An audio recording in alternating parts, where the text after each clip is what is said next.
This is the fifth part of my lecture on descriptive statistics, in which I shall be working through some examples calculating mean and standard deviation.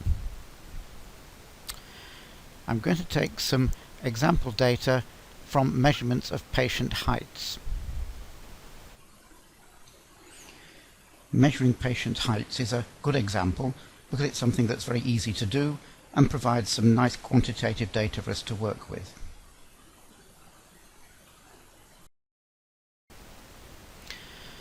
So let's suppose that we take a sample of 10 people and measure their heights to the nearest centimetre, and we get the following results: 180, 154, 155, 158, 169, 177, 165, 182, 192 and 168 centimetres.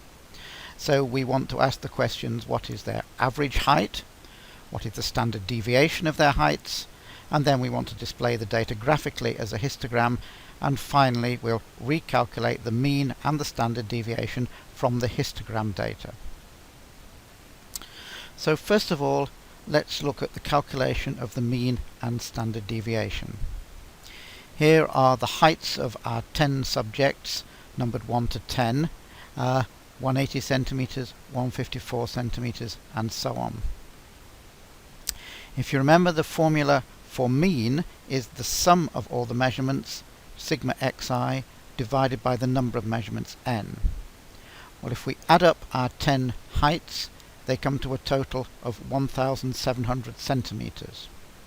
The sample size, n, is just 10, so the mean height, according to the formula, is 1,700 divided by 10, which is 170 centimetres.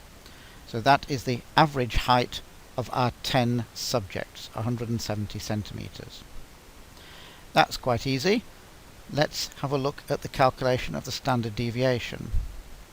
If you remember, the formula for variance, where we start, is the sum of xi minus m all squared over n.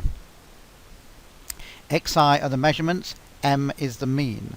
So the first thing we have to do is to subtract the mean from each of the measurements. The mean is 170, so 180 minus 170 is 10. 154 minus 170 is negative, that's minus 16. 155 minus 170 is minus 15, and so on. Note that the total of all these, the total deviation, the sum of all those deviation, should be 0, as indeed it is, because we have an equal values above the mean and below the mean. But to calculate the variance, we have to square these before we add them. So 10 squared is 100, minus 16 squared is 256, remembering that a negative number times a negative number, that is a negative number squared, is going to be positive. Minus 15 squared is 255, and so on. The formula tells us that we have to add up all these squared deviations, which sum to 1,432. So if the sum of the squared deviations is 1,432 square centimetres, the variance, according to the formula, is that divided by the number of measurements. 1432 divided by 10 is 143 centimetres squared. That's the variance, but what we actually want to calculate is the standard deviation, which is the square root of the variance. The square root of 143 is about 12 centimetres. So that's the standard deviation of our 10 heights. For the benefit of those who may be put off by the use of those summation formulae, here's a repeat of that calculation using the step-by-step approach. These are the 7 steps that we need to go through in order to calculate the mean and then the standard deviation. Step 1 is to add up all the values. Step 2, we divide the total by the number of values to give the mean. Step 3, we subtract the mean from each individual value, which gives the deviation from the mean. Step 4, we square each of those deviations. Step 5, add up all the squared deviations. Step 6, divide the total by the number of values to give the variance, and step 7, take the square root of the variance to give the standard deviation. So let's apply that step-by-step approach to our example of heights. Here are the heights of the 10 subjects that we've measured. Step 1 says we add up all the heights. If we add up all the heights in this column, you'll find the total comes to 1,700 centimeters.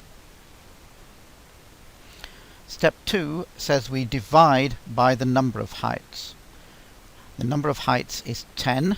We had 10 different subjects that we measured. So 1,700 divided by 10 is 170 centimeters. That is the mean, or the average, of the heights.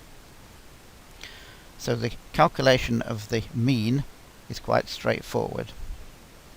Now we carry on to calculate the standard deviation. Step 3 says we subtract the mean from each of the individual heights, which gives us the deviations from the mean. So here the mean is 170, so we subtract 170 from 180, that leaves 10. In other words, the first subject is 10 centimeters taller than the average. For the second subject, we subtract 170 from 154. That leaves minus 16. In other words, the second subject was 16 centimeters shorter than the average. It has a negative deviation from the mean, meaning they are below average. Likewise, the third subject at 155 centimeters is 15 centimeters below the average of 170. So their deviation is minus 15. In the same way, we calculate the deviations from 170 of all of the 10 different heights. Step 4 is to square each of those deviations. The first deviation was 10, and 10 squared is 100. The second deviation is minus 16. To square a negative number, we square the number forgetting the sign, and gives 16 squared is 256, because squaring a negative number just gives the same answer as squaring the same positive number, so we can forget about the sign. To square the third deviation of minus 15, we just square 15, and 15 squared is 225. Minus 12 squared is 144, minus 1 squared is 1, 7 squared is 49, and so on. Once we've squared all the deviations, step 5 says we add up all those squared deviations. If you add up all the numbers in this column, 100 plus 256 plus 225 and so on, the total is 1,432. That's the sum of the squared deviations. Step 6 says we divide that total by the number of heights. In this case, there were 10 subjects, we've got 10 heights, so we divide 1432 by 10, which gives 143. This is in units of centimeters squared. And this is the average squared deviation, or the mean square deviation, and we call that the variance. Finally, step 7 says we take the square root of the variance. The square root of 143 is 12. We call that the root mean square deviation, or the standard deviation. So the standard deviation is just the square root of the variance. And that's the end of the calculation. So I hope you see, if we do it step by step like that, it's not really too difficult. And of course, with a calculator, these calculations can be done fairly straightforwardly. And if you've got a spreadsheet, it's even easier. And in fact, if you've got a statistics program, you can just plug in the numbers and let it do the calculation for you, so you don't even need to worry about these individual steps. We were asked to produce a histogram of the results, so here are our 10 measurements, and to produce a histogram we have to group them into sensible ranges. Let's decide to take a 10 centimeter range at a time. So we'll have 145 to 154 centimeters, 155 to 164, 165 to 174, and so on. We look at our first measurement, 180 centimeters. That falls in the range of 175 to 184, so we put a tally mark against the count in that box. The next measurement is 154, which falls into the range 145 to 154, so we put a tally mark in that box. Then we've got a 155, which falls into the second box, 158 in that same box, 169 in the third box, 177 in the fourth box, 165, 182, 192, and 168. Now we count up the tally marks to produce a histogram. We have got a count of 1 in the range 145 to 154. We've got a count of 2 in the range 155 to 164, 3 in the range 165 to 174, another 3 in 175 to 184, and finally just 1 in the range 185 to 194. So our histogram looks like this. It's a bit awkward to refer to each of these by its range, so let's refer to them by the midpoint of each range. 145 to 154 has a midpoint at 150, 155 to 164 has a midpoint of 160, and so on. That's what the histogram looks like. Now let's see how we can calculate the mean and the standard deviation from that histogram data.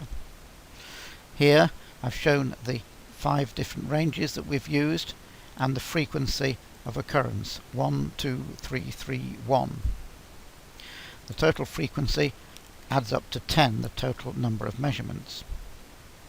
Now the formula for mean based on histogram data says that we have to calculate the sum of the frequencies times the values divided by the sum of the frequencies. So we start by multiplying the frequency by the value, and for this we're going to use the mid-range height for each of the ranges. So 1, the frequency, times the value of 150 is 150. A frequency of 2 times the value of 160 gives us 320. 3 times 170 is 510, and so on. When we add all those up, that gives us 1710 for the sum of the frequencies times the values. So the formula tells us that we take that sum of frequencies times values, 1710, divided by the sum of the frequencies, which is just 10, and that gives us 171 for the mean height of our subjects calculated from the histogram data. In the same way, we can calculate the standard deviation. We start with the variance, where we have this formula. We have to take the differences from the mean, square them, and multiply by the frequencies. So here are the deviation from the mean. 150, which is the height of the first group, minus the mean height of 171, is minus 21. The next group has a mid-range height of 160. We take the mean of 171 from that, we get minus 11.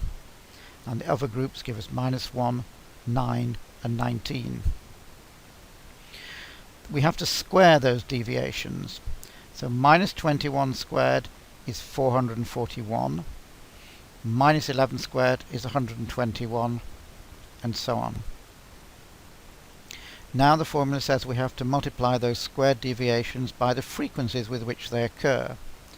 441 had a frequency of 1, so 441 times 1 is 441.